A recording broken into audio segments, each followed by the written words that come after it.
everybody. Welcome back to 2021 Leash. What is this show called? Lounging with Leash. I was going to say the Leash. That'd be kind of cool. I was so excited about yesterday's episode with Miss Allie that I was like, let's keep this show going because we actually had a decent amount of engagement about the Instant Pot. And I've been thinking a lot about food, especially as coming into the new year, which is like both annoying and cool at the same time where, you're like, I don't know, at least for me, I do get a renewed sense of health and wellness and wanting to jumpstart fitness and all that stuff. But there also comes that like pressure of like, but what if I don't do it enough or good enough or whatever? And like, I don't run my half marathon by February 1st or whatever it is. But I thought today I would share some of my favorite foodie people's chefs and accounts, because for me, I'm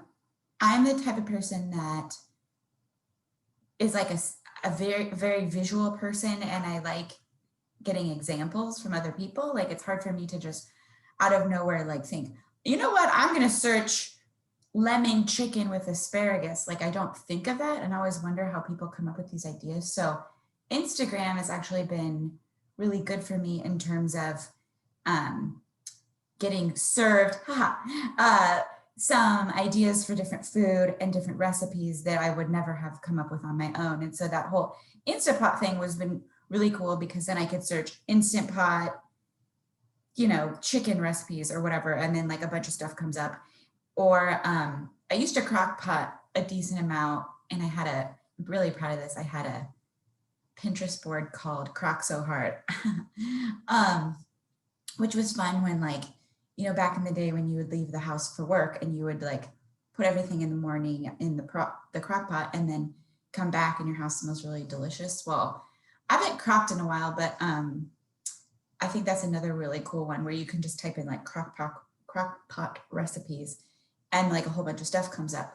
But over the years, yeah, it's more like I like to be interrupted, which is really what like Instagram does. You're like scrolling and you get interrupted with stuff. And so I was introduced, I might have even mentioned him before, but to Jake Cohen from who else but Jared Freed's podcast, I'm pretty sure, just where I find everyone apparently.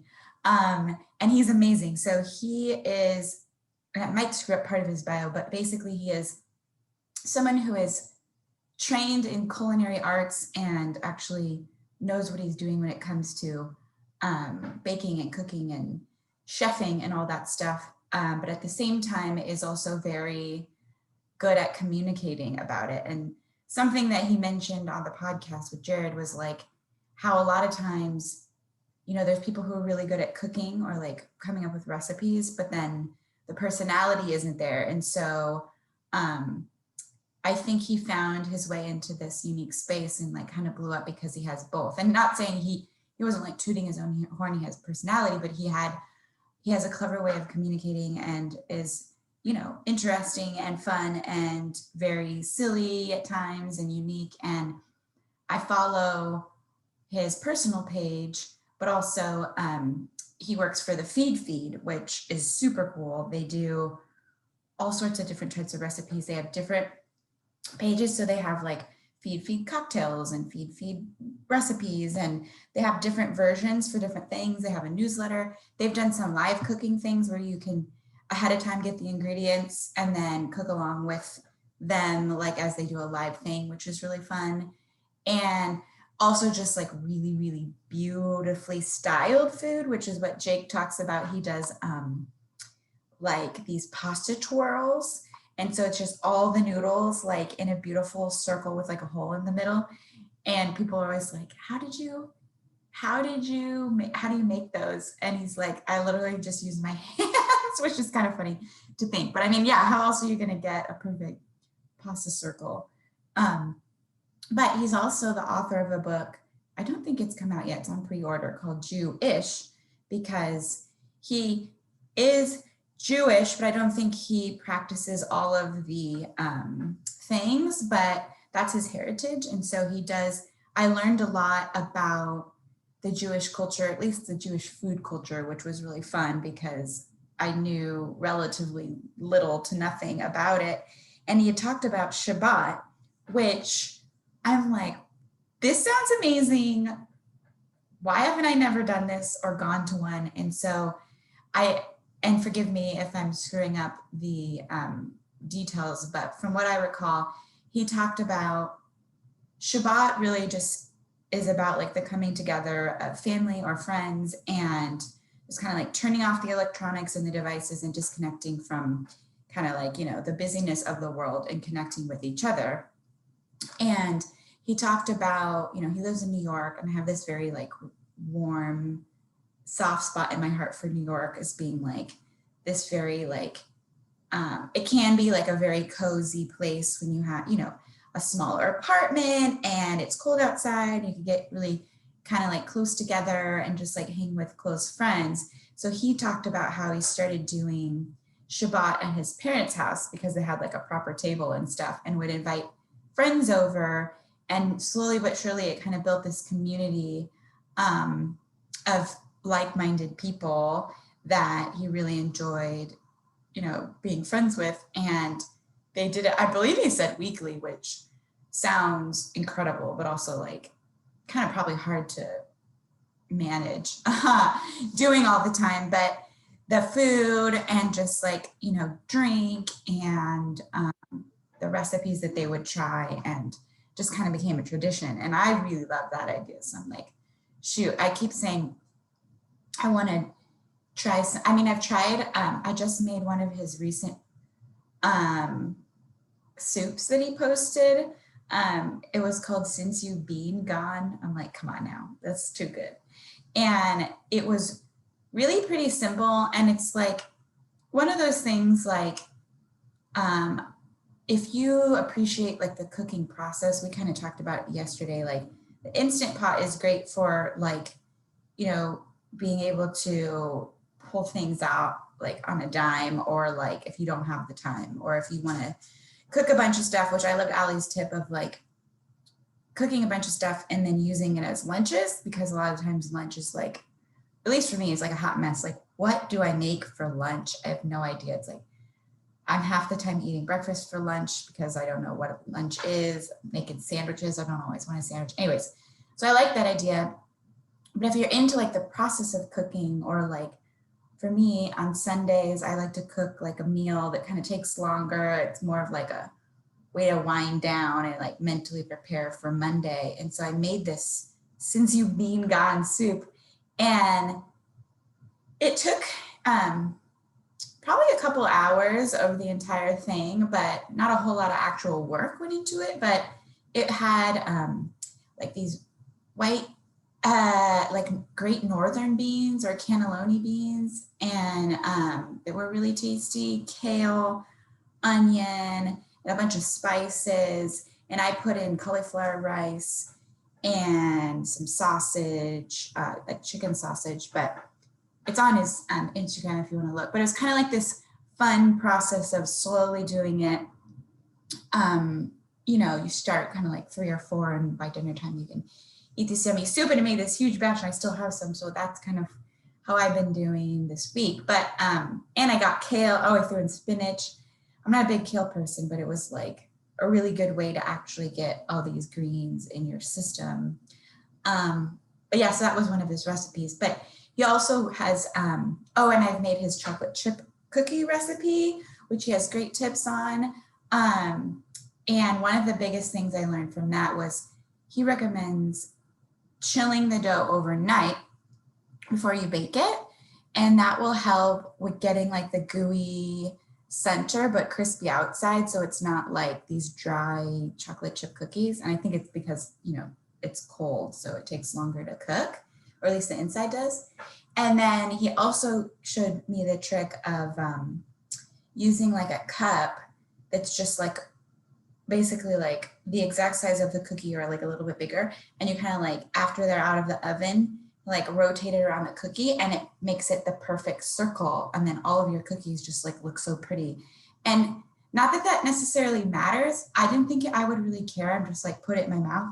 But there is something to it. Like, it felt really cool to have like all the same cookies. And then especially if you're taking them somewhere, gifting them, they're going to look like really pretty on the plate. So that was a fun tip. And then I haven't attempted this yet, but he makes a lot of, and I'll probably mispronounce this, but like challah bread. It's spelled like the CH. And he has all these different ways that he'll like weave them together or braid the bread together. And so I've been wanting to try that, but I haven't yet. So I think he's definitely a great person to follow. He is what they call, or he calls, I don't know if this is an actual term, he calls himself California sober. So he doesn't drink, but he does smoke. And so I thought that was pretty funny that like, sometimes he'll recommend wines and stuff to go with the food, but he's not actually imbibing in that way. And then, on Christmas, it was so cute. Was it Christmas? Maybe. Or maybe Thanksgiving it was. I think it was Thanksgiving because he's Jewish, obviously. So I think him and his partner, they did like this whole cooking thing in the morning, and it was really cute. They were making mashed potatoes in like matching pajamas. And it was like, oh my God, like you guys are the cutest. And he'll do Q&As, and you're just really clever and spunky and obviously very talented. So I've been wanting to do an episode on Jake Cohen. Like I've had it written down for like 2 months and I'm just now getting around to it. But yeah, he's a good time. And if you want his book too, I probably should pre-order that pretty soon here, called Jew-ish. So yeah, him. And then I was also going to mention,